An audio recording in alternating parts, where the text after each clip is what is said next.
All right, take 2 seats. This past week, Michelle Obama unveiled what she and the USDA hope is a roadmap to a thinner America. What's more simple than a plate? MyPlate is simplicity itself, illustrating what the American dinner plate should look like. Half vegetables and fruit, about a quarter grains, and a smaller portion for protein. Dairy's been taken right off the plate. We wanted to make it easier for kids and their parents to make choices that will help them lead healthier lives. It's pretty good. She's got a big job ahead of her. Tell us how it is.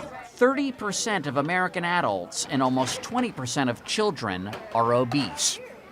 Full disclosure, half my diet is meat and half is dairy. You would not be unusual among Americans if that's the way you eat. Marion Nessel is a professor of nutrition at New York University. Throwing a few fruits and vegetables into your mix would probably do great things for your health. Okay, so yes, exactly. When I see the food plate, I just see a cheeseburger.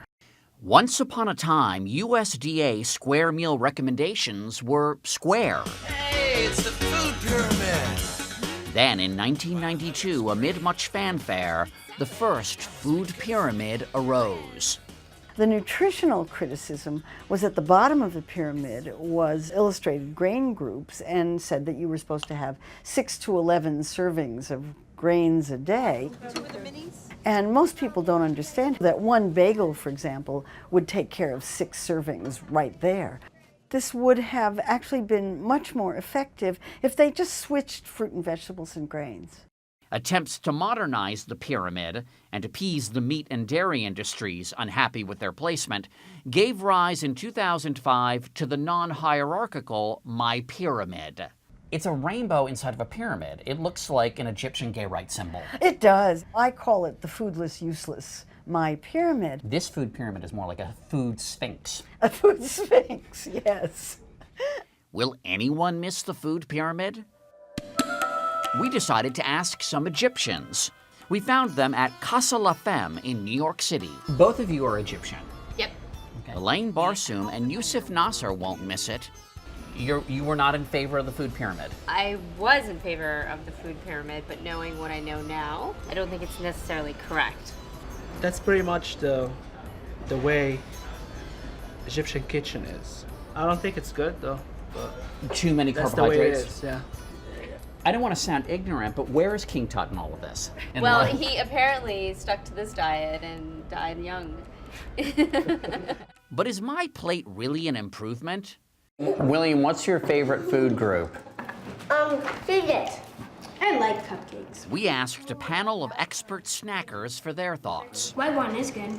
Once they came down off their cupcake highs, we got the lowdown. The food pyramid has been replaced now in the U.S. by MyPlate. I do not like it because it doesn't show as much details. Wyatt, comparing the original food pyramid with MyPlate, what do we think?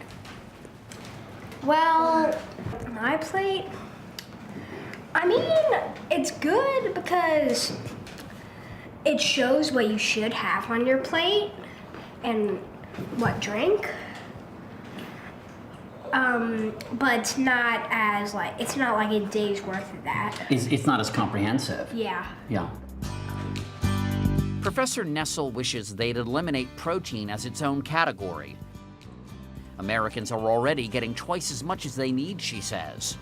But overall, I'm in favor of it. I think it does some really good things. It emphasizes fruits, vegetables, and whole grains. I like the idea that you can put any foods you want on the plate. In the 50s and 60s, we had a rectangle. We moved on to the triangular pyramid. Now we've got a circle. What's next? Trapezoid. What's that fat rectangle thing called? Oh, the fat Parallelogram. Oh, I love those because they're on the diagonal. Or the rhombus. A geodesic dome.